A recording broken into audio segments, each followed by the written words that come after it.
Hello students. So today we are going to discuss a new topic that is called ionic radius.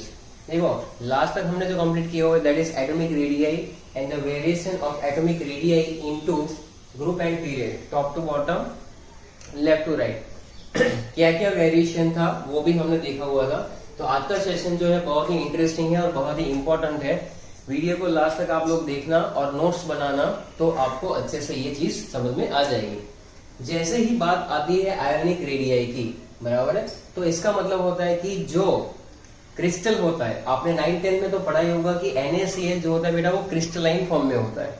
तो NaCl का crystal होता है, उसके अंदर NaCl का मतलब होता है Na+ एंड Cl-, यानी कि वहां पर दो आयंस होंगे, एक पॉजिटिव आयन होगा, एक नेगेटिव आयन होगा.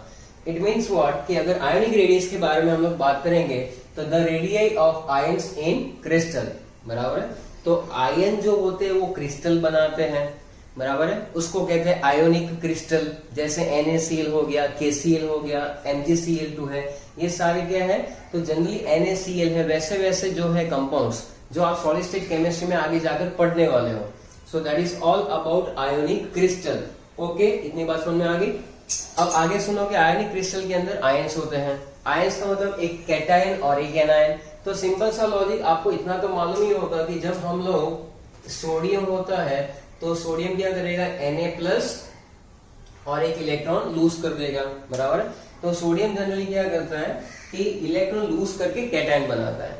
सोडियम को ऐसे क्या जरूरत पड़ी कि वो कैटायन बनाए. तो सोडियम जो होता है उसका आपने सीखा हुआ है कि कंफिगरेशन क्या होता है बेटा, 2, 8 and 1, यानी कि इसके वैलेंस में एक ही इलेक्ट्रॉन है. अगर वो एक इलेक्ट्रॉन रिलीज कर देगा, लूज करेगा, तो it become stable configuration, octet complete हो जाती है, बराबर. इसलिए वो बंदा क्या करता है, इलेक्ट्रॉन लूज कर देता है. आजकल कौन स्टेबल नहीं होना चाहता है? आप भी स्टेबल होना चाहते हो, हम भी स्टेबल होना चाहते हैं. मान लो कि लाइव एग्जांपल देखिए, स्टेबिलिटी का मतलब क्या होता है, स्टेबल कौन इंसान है. तो आज की डेट में ऐसा बोले कि भाई गवर्नमेंट एग्जाम जो है वो क्रैक करके अगर आप गवर्नमेंट एम्प्लॉय बन जाते हो तो आपकी जॉब स्टेबल है, ऐसा कह सकते हैं, बराबर. तो यहाँ पर भी सोडियम क्या करेगा, सोडियम को प्राइवेट जॉब पसंद नहीं है, तो सोडियम क्या करता है, एक इलेक्ट्रॉन लूज कर देता है और स्टेबल हो जाता है. कैसे हुआ, तो आप देखोगे कि इसकी ऑक्टेट कंप्लीट है, यानी कि इसकी कॉन्फ़िगरेशन नियॉन जैसे हो जाती है, तो वो स्टेबल बन गया. तो ये कैटायन है. कैटायन में क्या होता है कि इलेक्ट्रॉन लूज होता है. तो जनरली मेटल जो होते हैं इलेक्ट्रॉन लूज करते हैं. एंड एनायन, एनायन की बात है तो क्या करेगा, क्लोरीन एक इलेक्ट्रॉन गेन करेगा तो क्या बनेगा, Cl-.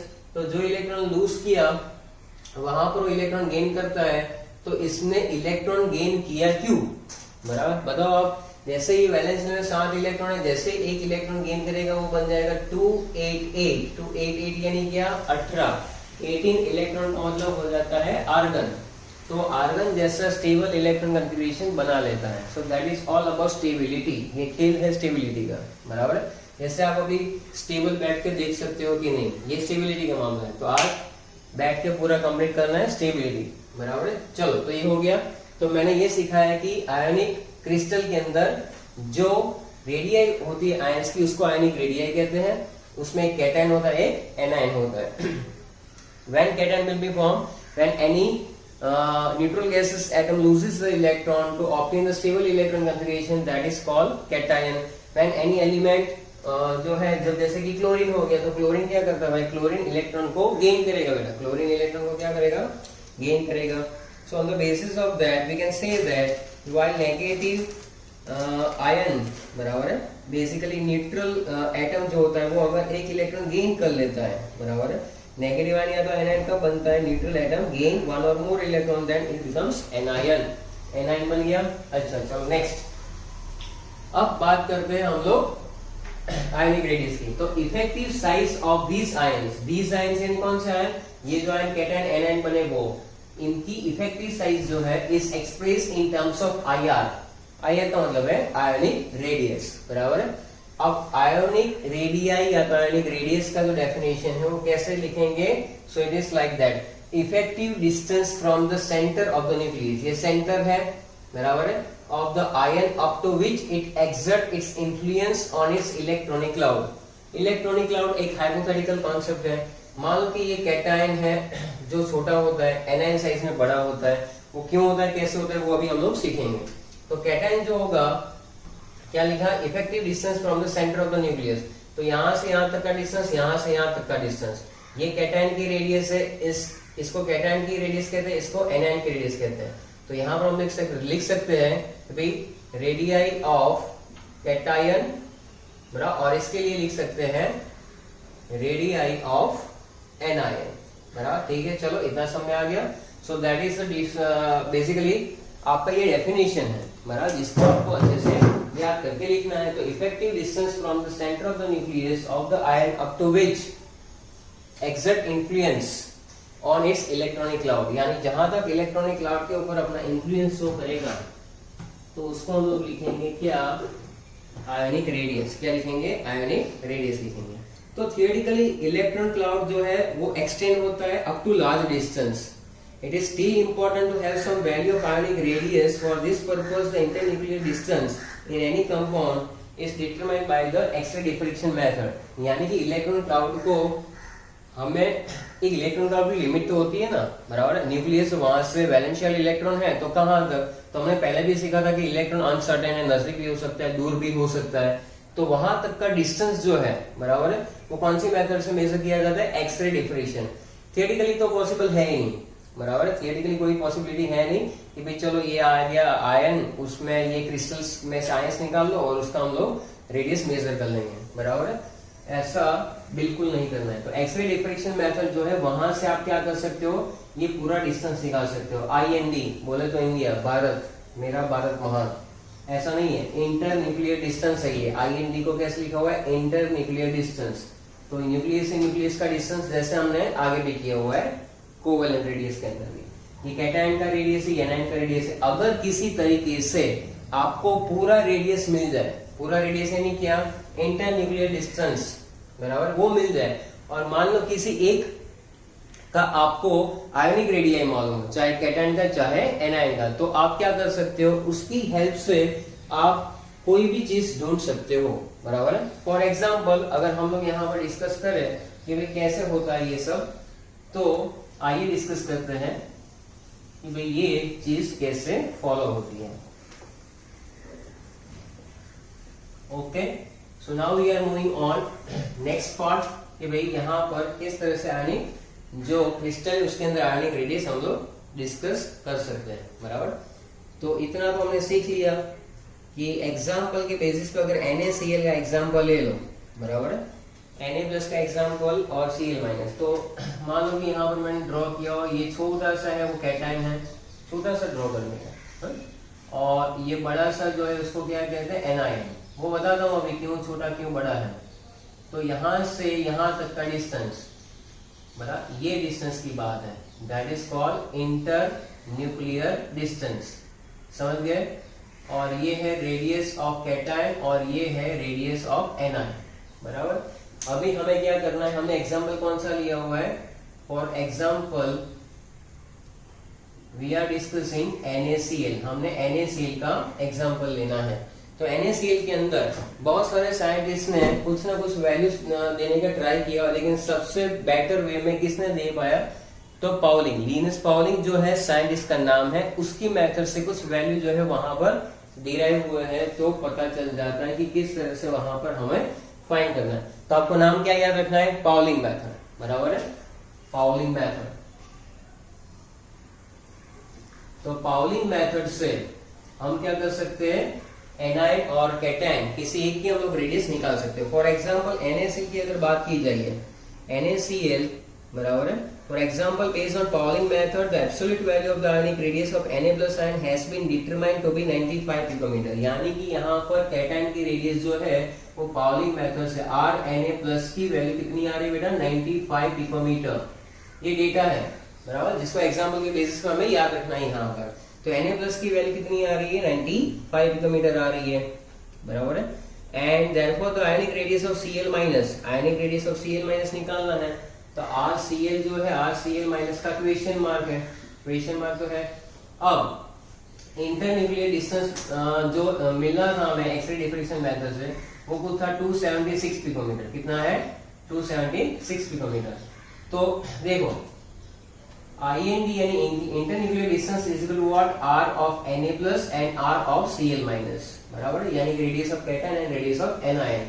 इंटरन्यूक्लियर डिस्टेंस की वैल्यू है मेरे पास 276 पिकोमीटर, Na प्लस की कितनी है 95 picometre, then what is the value of RCl minus, आप खुद चेक कर लो, बराबर है 276 माइनस 95 कर लो तो 1 हो जाएगा ये, और ये 27 में से 9 हो जाएंगे तो 7 ही और 2 यानी 181, तो ये आ जाएगा आपका 181 पिकोमीटर। ये किसकी रेडियस आ गई, एनायन की। यानी कुछ इस तरह से हम लोग क्या कर सकते हैं, अगर आपको कैटायन की रेडियस मालूम है तो आप एनायन की रेडियस निकाल सकते हो, और एनायन की रेडियस मालूम है तो आप कैटायन की रेडियस निकाल सकते हो।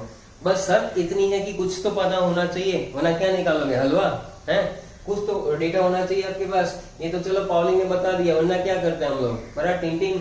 तो ये 276 पिकोमीटर है यहाँ पर, ये जो है इंटरन्यूक्लियर डिस्टेंस है, वो पाउलिंग की मेथड से हमें मिल जाता है। Na प्लस की वैल्यू भी चलो मिल गई, तो फिर Cl माइनस की वैल्यू हम लोग यहाँ से निकाल सकते हैं। ये एक सिंपल सा एग्जांपल है जिससे आपको क्लियर हो जाएगा कि आयोनिक रेडियस कैसे निकाल सकते हैं।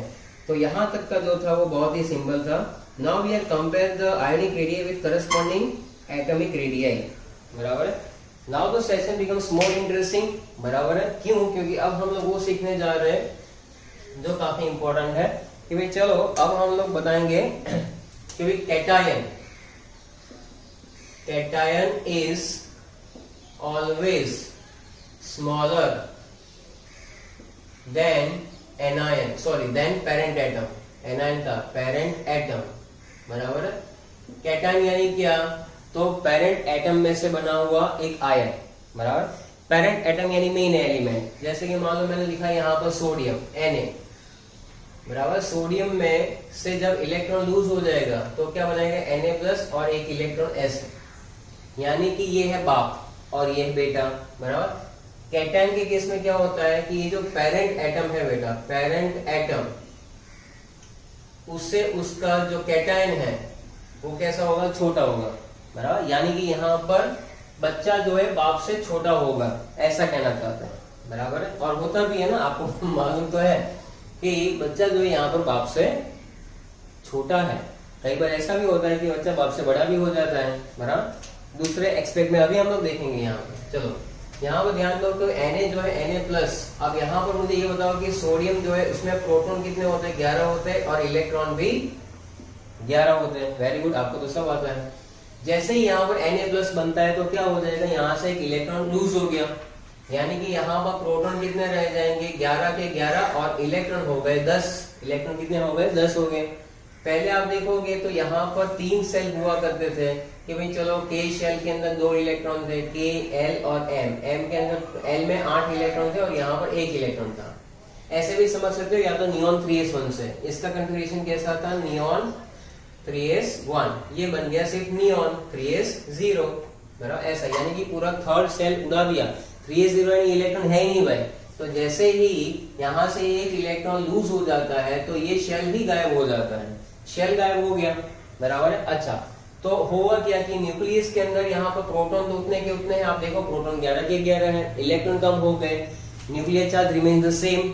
तो जितने प्रोटॉन बने रहेंगे तो एक इलेक्ट्रॉन जैसे ही कम होगा तो व्हाट हैपेंस, जब प्रोटॉन यानी nuclear charge by decreasing the shell, बराबर, बाय डिक्रीजिंग द शेल और by decreasing the electron also, valence electron तो लूज हो चुका है, तो 11 प्रोटॉन का 10 इलेक्ट्रॉन पे जोरदार अट्रैक्शन रहेगा, they pull inside the all the electron, क्योंकि 11 और 11 बराबर है, 11 प्रोटॉन 11 इलेक्ट्रॉन थे, तब क्या था, sorry 11 proton 11 electron, 11 proton 11 electron पे सेम अट्रैक्शन फोर्स लगा रहे थे। जैसे ही एक इलेक्ट्रॉन लूज हुआ तो प्रोटॉन के ताकत आ गई, बोले अब तो मैं 10 इलेक्ट्रॉन को खींच के रहूंगा। इसका मतलब ये है कि जब 11 प्रोटॉन बाकी रह जाते हैं और 10 इलेक्ट्रॉन बाकी रह जाते हैं तो what happens in that case, the attraction of the nucleus towards the all the electrons present, remaining the electron जो है उसके ऊपर अट्रैक्शन जोरदार हो जाएगा। इसकी वजह से क्या होगा कि ये कैटायन छोटा हो जाता है। क्लियर हो गई ये बात? तो ये बातें जो है वो आपको यहाँ पर सीखनी है कि Na जो है वो Na प्लस में क्या अंतर हो जाता है। तो Na जो होता है वो पेरेंट एटम होता है और कैटायन छोटा हो जाता है। इन दैट केस यहाँ पर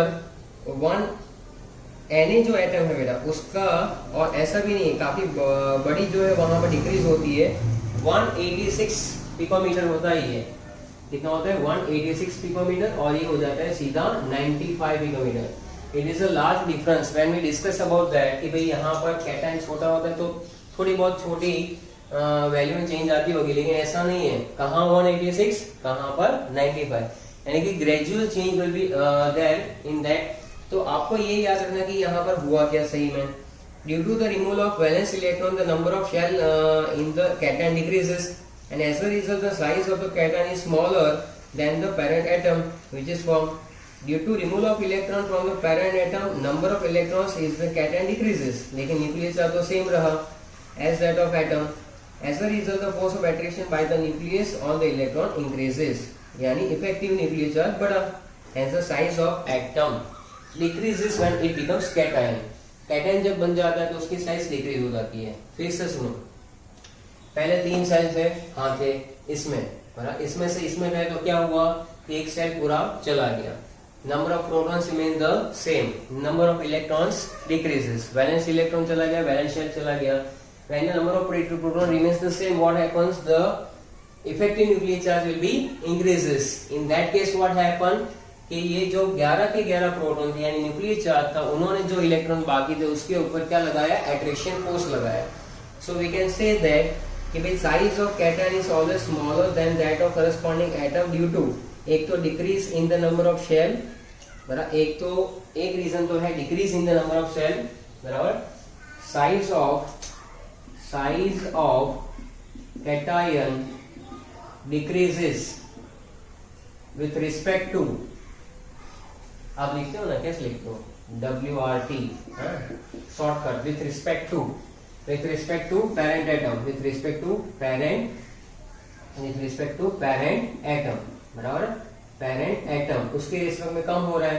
तो मेन रीजन क्या है, ड्यू टू डिक्रीज, बराबर, इन क्या, energy shell, decrease in energy shell. और दूसरा क्या है कि भाई effective nuclear charge, effective nuclear charge increases, इसीलिए। तो डिक्रीजिंग एनर्जी शेल, यानी कि वहां पर जो पहले थे वो कितने थे, 3 सेल थे, उसके बाद एक और कम हो गया। So it will be to decrease in the number of shell, and increase in the effective nuclear charge. On the basis of that we can say that कि भाई इफेक्टिव न्यूक्लियर चार्ज जो है बढ़ने से क्या हो गया, वो ऐसा छोटा हो जाता है। चलो अब आगे बढ़ते हैं हम लोग। नेक्स्ट है हमारे पास एनायन की कहानी, बराबर है। ये जो कैटायन है उसकी तो हमने बात लिख ली, लेकिन कुछ वैल्यूज भी होते हैं जिसके बेसिस पे आप ये चीज ऑब्जर्व भी कर सकते हो बेटा। तो यहाँ पर कुछ वैल्यूज जो है वो मैं आपको बता देता हूँ। जैसे कि लिथियम होगा, मान लो कि यहाँ पर लिथियम है हमारे पास, वो एटम है, पेरेंट एटम 152 है। जैसे ही ये Li+ में कन्वर्ट हो जाता है, उसकी वैल्यू सीधी हो जाती है 60, उसकी वैल्यू क्या हो जाती है, सीधी 60। सोडियम जो था वो 186 पिकोमीटर है, तो Na+ में आएंगे तो क्या हो जाएगा, 95 पिकोमीटर। तो ऐसे पूरा टेबल है, बराबर है पूरा। अगर हम लोग देखें तो ग्रुप के अंदर भी टेबल है जिसकी वैल्यू में पोटेशियम भी आप देखो 231, 133, पोटेशियम में भी 231 एंड K+ का मतलब 133। सो बस ये टेबल आपके डेटा के लिए, आपकी समझ के लिए मैं लिख रहा हूँ, बराबर, बाकी वैल्यू याद करनी नहीं है। दूसरी चीज होती है कि भाई आयोनिक रेडियाई जो है उसमें क्या वेरिएशन रहता है, variation of ionic radii within a group. तो कैटायन की बात होगी, तो covalent radii of atom as well as ionic radii of cations also increases as we move from. Okay, यहाँ पर बहुत ही सिंपल सी बात है कि आयोनिक रेडियाई देखो, लिथियम प्लस की 60 है, 95 है, 133 है। तो जैसे हमने सीखा था कि atomic radius top to bottom increase होती थी, वैसे ही आयोनिक रेडियस जो है बेटा वो भी ionic radius when we move from top to bottom increases, अगर कोई रीजन पूछ ले तो आप आराम से लिख सकते हो, क्या लिख सकते हो वहां पर कि भाई ये क्यों ऐसा हो रहा है, it is due to the increase in the number of shell, due to increasing number of cell, due to increase in number of cells। चलो ठीक है, ये हो गया। अब हम लोग बात करेंगे किसकी, अब हम लोग बात करेंगे एनायन की। चलो एनायन जो है उसमें कैसे करेंगे तो वो जरा देख लेते हैं। एनायन का भी डेटा जो है वो ऐसे ही हम लोग इंटरप्रेट करेंगे। तो एनायन जो है उसके अंदर आपको क्या करना है कि चलो अब बात करते हैं हम लोग एनायन की। एनायन में कोई भी आप एटम लेकर उसमें एक्सप्लेन कर सकते हो, लेकिन जो वेल नोन एग्जांपल है वो क्लोरीन का है। तो यहां पे लिखेंगे कि भाई size of anion is always larger than parent atom. Parent atom तो देखो बेटा ये चीजें है ना आपकी एग्जाम में आती है, आपको प्रूव करना होता है कि साइज ऑफ कैटायन क्यों कम हो रहा है, साइज ऑफ एनायन क्यों ज्यादा हो रहा है। तो यहाँ पर साइज ऑफ जो है, मान लो कि मैंने एक हाइपोथेटिकल ड्रॉ किया कि भाई ये क्लोरीन का एटम है, Cl का एक एटम है। जब वो एक इलेक्ट्रॉन गेन करता है तो क्या बना देता है, ऐसा लार्ज हो जाता है साइज। ये हुआ Cl माइनस आयन। क्या फर्क हुआ, ये एटम था वो आयन है, ये पेरेंट एटम है वो एनायन बन गया। That is called Cl minus ion तो लिख सकते हैं, लेकिन इसको प्रॉपर वे में क्या लिखेंगे, एनायन लिखेंगे। यहाँ पर पहले प्रोटॉन कितने थे, प्रोटॉन यहाँ पर कितने होते बताओ, Cl के अंदर प्रोटॉन कितने होते हैं, यहाँ पर प्रोटॉन हो जाते हैं हमारे पास 17, बराबर है। तो 17 प्रोटॉन तो है ही यहाँ पर, और इलेक्ट्रॉन भी कितने होते हैं, 17 होते हैं, 17 17, 17 पे खतरा भी हो सकता है। चलो कैसे हुआ, तो यहाँ पर जैसे एक इलेक्ट्रॉन गेन किया यहाँ पर बेटा, तो प्रोटॉन कितने रह गए, प्रोटॉन तो 17 के 17 रह गए, और इलेक्ट्रॉन क्या हो गया, 18 हो गया। इसका मतलब ये हुआ कि एक्स्ट्रा इलेक्ट्रॉन आ गया, इलेक्ट्रॉन एक एक्स्ट्रा आया। अगर हम लोग ऐसे सीखे तो ये भी लिख सकते हो आप, नियॉन 3s2 3p5 था, एक इलेक्ट्रॉन गेन किया तो बन जाएगा नियॉन 3s2 3p6, बराबर, नियॉन 3s2 3p6। तो ये चीजें आपको पता होनी चाहिए। अगर आप बात करो तो यहाँ पर कितनी जल्दी से चेंज होते हैं, 99 पिकोमीटर है, और यहाँ पर हो जाता है 181 पिकोमीटर। कितना हो जाता है, 181 पिकोमीटर। तो on the basis of that we can say that कि भाई ये एनायन बड़ा हुआ। एनायन बड़ा क्यों होता है, क्योंकि जब वो एक इलेक्ट्रॉन या ज्यादा इलेक्ट्रॉन गेन करता है तो इलेक्ट्रॉन इंक्रीज हो जाएंगे, बराबर है, इलेक्ट्रॉन इंक्रीज हो जाएंगे और नंबर ऑफ इलेक्ट्रॉन बढ़ जाएंगे। तो यहाँ पर उससे उल्टी कहानी लिखनी है और कुछ नहीं है कि when we move from Cl to Cl minus आएंगे, यानी पेरेंट एटम जो है जब वो बाप में से बच्चा बड़ा हुआ कि नहीं, यहाँ पर पेरेंट एटम कैसा था, छोटा था, और बच्चा देखो कितना बड़ा हो गया, बराबर। अच्छा तो इसका रीजन क्या है, नंबर ऑफ प्रोटॉन्स तो सेम है, यहाँ पर भी 17 है, यहाँ पर भी 17, नंबर ऑफ इलेक्ट्रॉन एक बढ़ गए। इलेक्ट्रॉन बढ़ा तो आने वाला इलेक्ट्रॉन जो उसके इलेक्ट्रॉन के बीच में रिपल्सन भी होगा। बट एग्जैक्ट आंसर क्या लिख सकते हैं कि भाई attraction force will be decreases. Why? Because number of protons ऐसे देखने जाओ तो यहाँ पर 17 थे, 17 प्रोटॉन 17 इलेक्ट्रॉन, तो बैलेंस फोर्स था, यहाँ पर 17 प्रोटॉन को 18 इलेक्ट्रॉन को अट्रैक्ट करना है। तो उसका मतलब क्या हुआ कि यहाँ पर न्यूक्लियस का जो अट्रैक्शन है towards the electron decreases. We can say that the increase in the number of electron in the anion in its nuclear charge remains the same. So we can say that कि nuclear charge जो है attract greater number of electrons and therefore the force of attraction of nucleus of electron all shell जो है वो decrease हो जाता है। यानी कि effective nuclear charge जो है बेटा वो यहाँ पर मान लो कि कम हो रहा है। क्यों? क्योंकि यहाँ पर 17 proton 17 electron 17 proton 18 electron. In the sense of that कि न्यूक्लियस का जो अट्रैक्शन होता है वैलेंस शेल इलेक्ट्रॉन पे वो डिक्रीज होने लगता है। And that's why we can say that कि भाई एनायन इज ऑलवेज लार्जर। ऐसा भी सोच सकते हो कि यहाँ पर जो इलेक्ट्रॉन आया उसकी वजह से क्या हुआ कि 17 था, एक और इलेक्ट्रॉन आया 17 में, तो बैलेंस फोर्स से अट्रैक्शन बराबर लगा रहा था। लेकिन यहाँ पर अब इलेक्ट्रॉन जो है वो बढ़ गए तो उसमें क्या होगा, रिपल्सन भी होगा, जिसकी वजह से ये एक्सपांड हो जाता है इलेक्ट्रॉन क्लाउड। तो उसको भी हम लोग लिख सकते हैं कि भाई एनायन जो है इसकी साइज जो है वो कैसी हो जाती है, बढ़ जाती है। So that is all about the size of anion. ये साइज ऑफ एनायन जो है वो क्यों लार्जर हो जाती है। तो आप थोड़ा सा यहाँ पर ड्रॉ करके लिख सकते हो।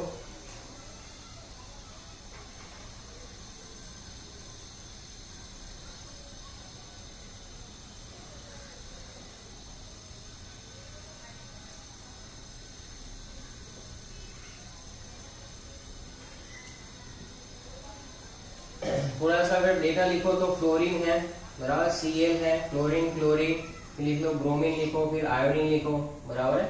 और उसके पूरे डेटा लिखो तो आपको पता चलेगा कि यहाँ पर 72 है क्या एटम उसकी साइज, और जैसे ही वो F माइनस बन जाता है, F माइनस के अंदर उसकी साइज जो है वो बढ़ेगी, दैट इज 136। तो यहाँ पर 136 हो जाती है पिकोमीटर में। क्लोरीन जो होता है वो कितना होता है 99 पिकोमीटर, 99 पिकोमीटर में से सीधा कितना हो जाता है 181 पिकोमीटर। इस तरह से हो जाएगा। ये बन रहा है यहाँ पर Cl माइनस, यहाँ पर Br माइनस, यहाँ पर I माइनस। तो ब्रोमीन के लिए अगर आप देखो तो ब्रोमीन में 114 ये हो जाएगा, 114 है, ये 196 पिकोमीटर हो जाएगा। तो इस तरह से वैल्यू से भी आप इंटरप्रेट कर सकते हो कि anion is always larger than parent atom. Bromine जो है उसकी साइज कम है, Br माइनस की साइज ज्यादा हो जाती है। So that is all about that. And when we discuss about the iodine, तो 133 में से 219 पिकोमीटर हो जाएगी। तो इस तरह से अगर आप सोचो तो ये चीजें बहुत ही इजी है बराबर। लिखेंगे कैसे? लिखेंगे ऐसे कि size of anion is always larger. अगर इसको प्रूव करना है तो कैसे लिख सकते हैं हम लोग कि when any atom gets one electron it forms anion. In that case, the number of protons remains the same, but the number of electrons will be larger. यानी कि number of electrons will be more in the comparison of parent atom. Now we can say that कि भाई what happens? The effective nuclear charge will be decreases in that case when the number of electron will be increases, and that's why the attraction force of the nucleus towards the valence shell electron will be decreases, and that's why the anion will be larger. That's it. या तो alternative way में ऐसे भी explain कर सकते हैं कि when or one or more electron will be added to that valence shell बराबर है। जब एक या एक से ज्यादा इलेक्ट्रॉन वहां पर ऐड हो जाते हैं तो इलेक्ट्रॉन बोले तो मैं तो बोले रिपल करवाऊंगा, आने वाला इलेक्ट्रॉन जो इसको क्या करेंगे रिपल्सन। तो रिपल्सन की वजह से वो एक्सपांड भी होगा, यानी कि जैसे इसमें इलेक्ट्रॉन आया 17 इलेक्ट्रॉन थे, एक और आया तो उसकी वजह से वहां पर एक्सपेंशन हो जाता है। So that is all about size of the cation and size of the anion. Now moving on the next topic, we have isoelectronic species. Isoelectronic species बराबर, ये भी बहुत ही इंपॉर्टेंट कहानी है। आइसोइलेक्ट्रॉनिक स्पेसिस आपने सेकंड चैप्टर में भी पढ़ा होगा। क्या सिंपल सा मीनिंग बोलो तो ऐसे स्पेसिस जिसमें नंबर ऑफ इलेक्ट्रॉन सेम हो जाते हैं। Number of electrons are same बराबर है। वो एटम भी हो सकता है या तो आयन भी हो सकता है। तो आइसो इलेक्ट्रॉनिक स्पेसिस के अंदर हम लोग इस तरह से एक बेसिक डेफिनेशन लिख सकते हैं कि ions of different elements which have the same number of electrons but different magnitude of the nuclear charge are called electronic isoelectronic ions बराबर है। आइसो इलेक्ट्रॉनिक आयंस के एग्जांपल में अगर हम लोग थोड़ा सा देखें भी कौन कौन सा आइसो इलेक्ट्रॉनिक है, तो बहुत ही सिंपल सा है लॉजिक कि भाई नियॉन है, फिर Na+ हो गया बराबर है, Mg+2 हो गया और Al+3 हो गया। ऐसा अपनी नोटबुक में लिखने का आपको। यहाँ पर प्रोटॉन्स लिख रहा हूँ, यहाँ पर इलेक्ट्रॉन्स लिख रहा हूँ। प्रोटॉन इसमें कितने हैं 10, 11, 12 और 13। इलेक्ट्रॉन सब में कितने हो जाएंगे 10, 10, 10, 10। यानी कि सारे के सारे आप देख सकते हो ये है आइसो इलेक्ट्रॉनिक स्पीसीज का एक सेट बराबर है। तो जब इलेक्ट्रॉन सेम है और न्यूक्लियर चार्ज डिफरेंट है यानी number of protons will be different, so that is called iso electronic species. फिर हम लोग इसकी भी बात करेंगे कि नियॉन तो है ही है, अब उसके साथ हमें एनायन का लॉजिक लगाना है तो क्या लगा सकते हैं। तो जैसे कि N-3 है, O-2 है, F- है और यहाँ पर नियॉन है। तो प्रोटॉन देखो यहाँ पर 7, 8, 9 और 10। इलेक्ट्रॉन सब में कितने हो जाते बेटा 10 के 10 इलेक्ट्रॉन यहाँ पर रहेंगे। So in that case they are also isoelectronic species बराबर। इतना लिख लो फिर आगे समझाता हूँ। तो आइसो इलेक्ट्रॉनिक स्पीसीज जो है वो इस तरह से लिखा जा सकता है।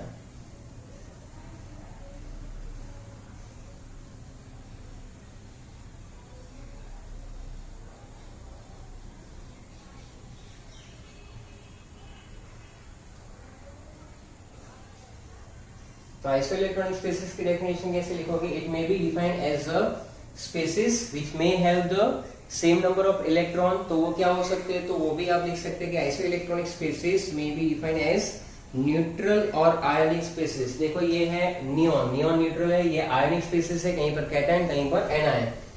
सो neutral atom or ionic species which has the same number of electron but different nuclear charge or different number of protons, that is called ionic isoelectronic species. Isoelectronic species. इतना आप लिख सकते हैं। अब अगर कोई पूछ ले कि इसमें हमें क्या करना है कि कंपैरिजन करनी है कि साइज किसकी बड़ी है किसकी कम है, तो मैं आपको बता देता हूँ कि साइज जनरली किसके ऊपर मैटर करती है, साइज मैटर करती है हर बार न्यूक्लियर चार्ज के ऊपर।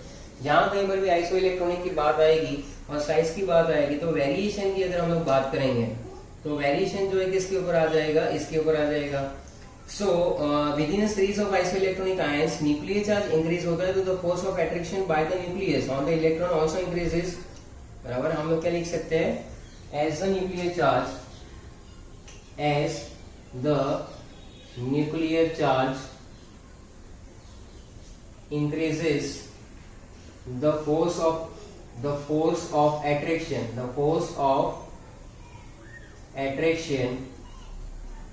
on the electrons increases। बराबर, लिखो वहां पर, as the nuclear charge increases the force of attraction on the electron will be increases, as a result ionic radii decreases, as a result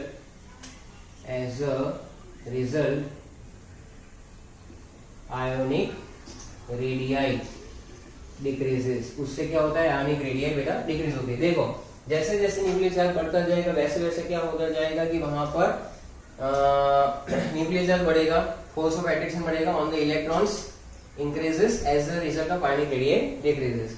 अगर इसको हम लोग यहाँ पर समझे कि क्या कहना चाहते हैं ये चीज है, तो यहाँ पर हम लोग फटाफट समझ लेते हैं।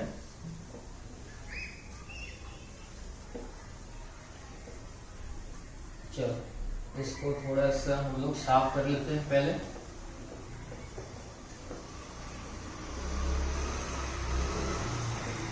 चलो, अगर आपको कंपैरिजन पूछा जाए कि भाई इसमें से सबसे छोटा कौन है, तो मैंने क्या लिखा है, as the nuclear charge increases, as the nuclear charge will be increases the force of attraction increases. तो आपको ये याद रखना है कि जिसके अंदर न्यूक्लियर चार्ज ज्यादा है, बराबर है, यानी कि इफेक्टिव न्यूक्लियर चार्ज जिसमें ज्यादा है वो सबसे छोटा है।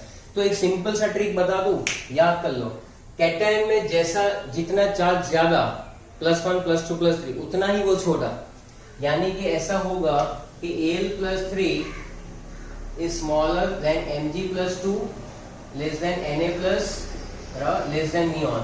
क्यों ऐसा हुआ, क्योंकि यहाँ पर प्रोटॉन सबसे ज्यादा है, 13 प्रोटॉन विल बी देयर, तो इसका 10 इलेक्ट्रॉन पे सबसे ज्यादा इफेक्टिव न्यूक्लियर चार्ज होगा बेटा।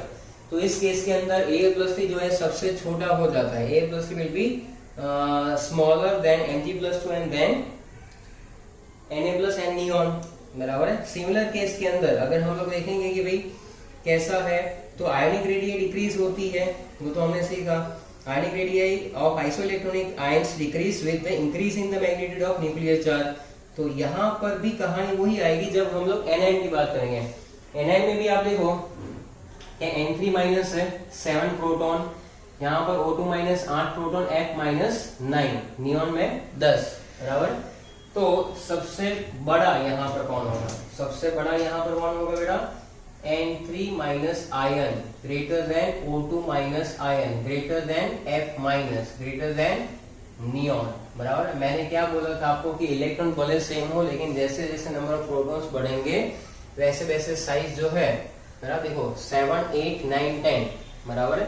तो इसके रेफरेंस में अगर देखोगे तो यहाँ पर क्या हो रहा है कि N3- यानी नाइट्रेट आयन सबसे बड़ा है, क्योंकि यहाँ 7 प्रोटॉन को 10 इलेक्ट्रॉन को संभालना है, तो नहीं हो पाएगा ना, एक्सपांड हो जाएगा, इलेक्ट्रॉन रिपल्सन बढ़ेगा। यहाँ पर 8 प्रोटॉन को 10 इलेक्ट्रॉन को संभालना है, यानी थोड़ा सा रिपल्सन कम है यहाँ पर इलेक्ट्रॉन के बीच में। 9 प्रोटॉन 10 पे 10 सिंपल है, तो इसका मतलब N3- is larger than O2- than F- than neon. अगर इन दोनों को कंबाइन करके हमें लिखना हो, तो लिख सकते हैं आराम से। बराबर है। तो ये चीज है कि आयनिक रेडियस जो है वो इससे फर्क पड़ जाता है, आयनिक रेडियस में भी यहाँ पर फर्क पड़ जाता है। तो बेसिकली यहाँ पर जो है N3- की साइज सबसे बड़ी है और इसकी सबसे छोटी। अगर इनको हम लोग मर्ज कर ले, इतने को अगर हम लोग मर्ज करना चाहे तो कैसे लिख सकते हैं, N3- is larger than O2- than F-। बराबर है। उसके बाद क्या आ जाएगा बताओ, कैटायन में क्या क्या ले सकते हैं, यहाँ पर कैटायन में क्या आ जाएगा Na+। बराबर है। कैटायन में Na+, फिर हो जाएगा Mg+2 और फिर हो जाएगा Al+3। तो इसमें से आप देखो +3 आया तो सबसे छोटा गया और यहाँ पर -3 है तो सबसे बड़ा है, यानी चार्ज माइनस में है और ज्यादा हो तो साइज बड़ी, चार्ज प्लस में है और ज्यादा हो तो साइज छोटी हो जाती है। So that is the trick for today कि भाई हम लोग कैसे आइडेंटिफाई कर सकते हैं, बराबर। इस तरह से आपको ये चीजें याद रखनी है। So that is all about the isoelectronic species, बराबर। अब कुछ क्वेश्चंस मैं आपको दे रहा हूँ और मुझे बताओ कि कौन सा बड़ा है कौन सा छोटा है।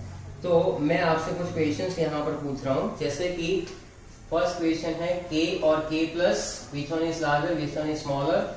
नेक्स्ट क्वेश्चन है मेरे पास Br और Br माइनस, Br और Br माइनस। जरा क्वेश्चन लिखिए और उसमें से हमें बताइए कि क्या हो रहा है यहाँ पर O2 minus F minus, O2 minus and F minus, बराबर है। इस तरह से क्वेश्चन जो है आप लिख सकते हैं Li plus Na plus, Li plus Na plus, बराबर है। तो ये सारे क्वेश्चन जो है आप सॉल्व कीजिए। फास्फोरस और आर्सेनिक भी ले लीजिए, फास्फोरस आर्सेनिक और Na plus Mg+2, Na plus Mg+2। चलो इसको सॉल्व करते हैं, बराबर। इसको सॉल्व करेंगे तो पता चलेगा कि कितना आता है कितना नहीं आता है, बराबर। चलो अब ध्यान दो K और K प्लस। देखो पहले सिंपल टेक्निक बता देता हूं मैं कि अगर कुछ भी नहीं आ रहा है तो इतना करो, यहाँ पर देखो प्रोटॉन्स, इसमें 19 है, प्रोटॉन इसमें भी 19 है, इलेक्ट्रॉन इसमें कितने हैं 18 है, इसमें भी इलेक्ट्रॉन कितने हैं बेटा, यहाँ पर K प्लस, सॉरी इलेक्ट्रॉन यहाँ पर भी 19 है क्योंकि प्रोटॉन और इलेक्ट्रॉन सेम होते हैं जब एटम की बात की जाए। यहाँ पर इलेक्ट्रॉन आपके हो जाएंगे 18, 19 proton electron same, balance force 19 proton 18 electron का अट्रैक्शन ज्यादा, यानी K plus is smaller than K, so that is the first. इसी तरह से तो cation is always smaller then parent atom. अगर तुम Br और Br माइनस की बात करो तो क्या हो जाएगा, यहाँ पर Br minus will be greater because it is anion is always larger than parent atom. अगर तुम बात करो इसकी O2 माइनस और F माइनस की, तो मुझे बताओ चार्ज नेगेटिव चार्ज में बताया था ना, O2 माइनस नेगेटिव चार्ज ज्यादा है तो वो बड़ा हो जाएगा F माइनस से। और वैसे भी क्लोरीन के अंदर 9 प्रोटॉन है, ऑक्सीजन में 8 प्रोटॉन है, तो ज्यादा फोर्स ऑफ अट्रैक्शन जो है फ्लो F माइनस में प्रोटॉन का न्यूक्लियस पे ज्यादा रहता है। So O2 minus is greater than F minus. अगर इसकी बात की जाए कि भाई चलो लिथियम प्लस और Na प्लस, तो लिथियम प्लस और Na प्लस में कौन सा बड़ा हो जाएगा, yes very good, Na plus will be higher, sorry it is larger than lithium plus, top to bottom ionic radius will be increases। Phosphorus arsenic, अब देखो फास्फोरस आर्सेनिक में टेक्निक नापास सभी आता है, टॉप टू बॉटम मैंने सिखाया था कि एटॉमिक रेडियस बड़ी होती है, तो फास्फोरस और आर्सेनिक में आर्सेनिक बड़ा हो जाएगा बेटा। और लास्ट है Na प्लस और Mg+2, तो जैसे ये चार्ज बढ़ा वैसे वो छोटा हुआ, Mg के ऊपर +2, बराबर, दोनों में इलेक्ट्रॉन तो सेम है। मैग्नीशियम +2 में प्रोटॉन कितने 12 है, यहाँ पर प्रोटॉन कितने 11 है। Just complete that.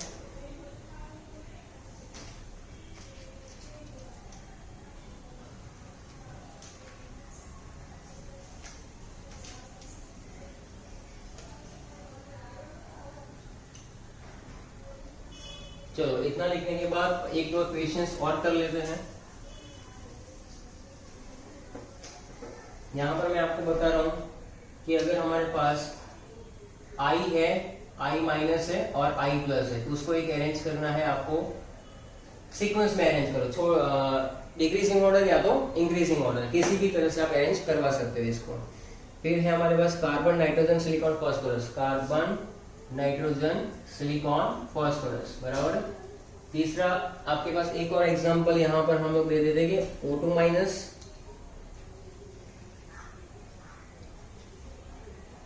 O2 minus, N3 minus, sulphide ion और chloride F minus. Okay, so that is your homework. आपको ये होमवर्क में करना है कि किस तरह से इसको अरेंज किया जाए। अगर मैं एक बताऊं, पहला अगर मैं आपको बता दूं, चलो पहला तो आपको आ जाएगा, ये जो है सेकंड, बराबर है, उस पर फोकस करो। देखो काशी गैस संपंजा में कार्बन सिलिकॉन ऐसे आएगा, ग्रुप नंबर 14 के एलिमेंट है, नाइट्रोजन फास्फोरस ऐसे आएगा। अब ये जो स्क्वायर बना उसमें तुम्हारे दिमाग में क्लियर होना चाहिए कि एटॉमिक रेडियस जो है वो लेफ्ट टू राइट क्या होती है, डिक्रीज होती है, लेफ्ट टू राइट डिक्रीज होती है और टॉप टू बॉटम क्या होती है, इंक्रीज होती है। तो इसका मतलब ये हुआ कि कार्बन से नाइट्रोजन जाएंगे, बराबर है, कार्बन से नाइट्रोजन जाएंगे तो क्या होगी, एटॉमिक रेडियस डिक्रीज होगी। कार्बन से सिलिकॉन बड़ा होगा, कार्बन से नाइट्रोजन छोटा होगा, बराबर। नाइट्रोजन से फास्फोरस बड़ा होगा, सिलिकॉन से फास्फोरस छोटा होगा, बराबर है। इसका मतलब कैसे अरेंज करोगे, बोलो कैसे अरेंज करोगे इसको।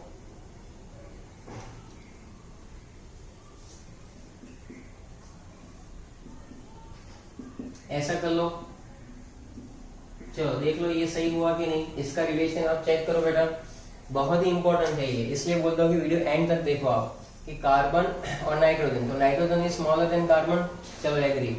कार्बन और सिलिकॉन, कार्बन से सिलिकॉन बड़ा है तो कार्बन से सिलिकॉन बड़ा है, यस। सिलिकॉन और फास्फोरस में सिलिकॉन बड़ा है, फास्फोरस छोटा है, तो फास्फोरस आगे लिखा, सिलिकॉन लास्ट में लिखा हुआ है। फिर आगे बात करेंगे हम लोग कि कार्बन से फास्फोरस, तो ये तो बहुत ऑब्वियस है कि लेफ्ट राइट जाएंगे तो क्या होता है, लेकिन यहाँ पर इन दोनों के बीच में कोई कंपैरिजन है ही नहीं। कंपैरिजन कहाँ पर थी, nitrogen phosphorus, carbon silicon, silicon phosphorus, carbon nitrogen, इसका एसोसिएट करके लिखना था, बराबर है। तो फिर से देखो, कार्बन से nitrogen, left right atomic radius decreases, इसका मतलब कि कार्बन जो है बड़ा है नाइट्रोजन से, तो बराबर है, नाइट्रोजन छोटा है, कार्बन बड़ा है। नाइट्रोजन फास्फोरस में क्या सीन है, तो फास्फोरस की एटॉमिक रेडियस ज्यादा है, नाइट्रोजन की कम है, वो फॉलो हो रहा है, बराबर है। चलो फिर ये दोनों का हो गया, इन दोनों का नहीं देखना है, मैं नाइट्रोजन फास्फोरस का देखिए। सिलिकॉन फास्फोरस में एटॉमिक रेडियस डिक्रीजेस, यानी सिलिकॉन बड़ा, फास्फोरस छोटा है, तो इस तरह से सिलिकॉन बड़ा, तो इस तरह से आपको करेक्ट करना है। तो क्वेश्चन 1, 2, 3 वो आपको सॉल्व करने हैं, बराबर है। और भी ऐसे कुछ क्वेश्चन है कि भी एक ग्रुप है 3 आयन और एटम का, उसमें आप क्या कर सकते हैं, स्मॉलेस्ट रेडियस जो है वो आप रीजन के साथ बता सकते हो, बराबर है।